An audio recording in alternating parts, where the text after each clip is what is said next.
All right, let's talk about the Eurozone crisis. So, a German, a Spaniard and a Greek walk into a restaurant. He's off. Along with an Irishman, a Frenchman, a Cypriot, and you get the idea. But not the Englishman. They had a row about spicy food, so he refused to come. Anyway, they don't want to get too drunk or spend too much money, so they make some ground rules. Okay, guys, just one drink each per course, and no one order lobster, okay? By which I mean the agreement that each country would limit borrowing to 3%. See, I told you this would be fun.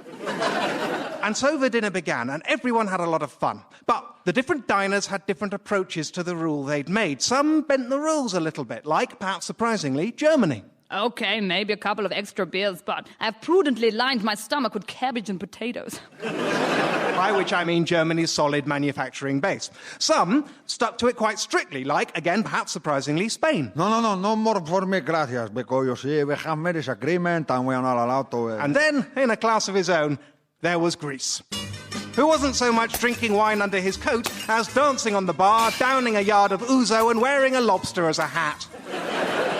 But eventually, of course, the dinner ended and the bill arrived, by which I mean the financial crisis of 2008. And with it came the hangovers. Okay, so everyone pays for what they had, yeah? Hey, guys, a funny thing, you're gonna laugh. I seem to have come without my wallet. Would you look at that there, Stogevoy? So the country's people, whatever, who had brought their wallets had no choice but to lend the others some money, or everyone would get kicked out of the restaurant, by which I mean the euro would collapse.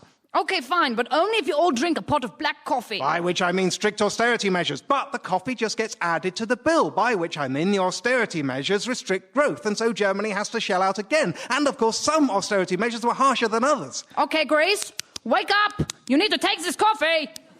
But there's 6 gallons of it. That's right. Well, okay. No, as an enema.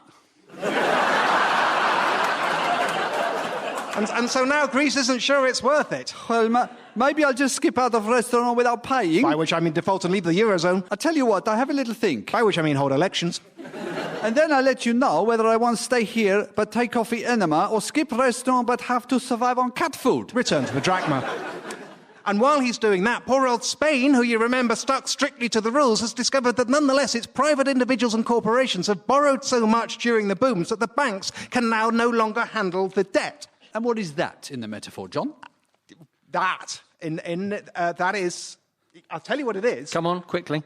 It's vodka jelly. Hey guys, I've just eaten the 12 of these little jelly things. I think there might have been some booze in them. So now Spain needs to borrow some cash too, but Germany's had enough of this. Am I the only one who bought their wallet? Which is why Britain turned up yesterday. Hello, yes, sorry to intrude, not of my business really, but I've been getting drunk in a different restaurant, and I'm worried that if you get chucked out of yours, then I'll get chucked out of mine, so I thought I might pop over and give you some advice. Oh, great. My idea is, why don't you just split the bill equally? Introduce Eurobonds.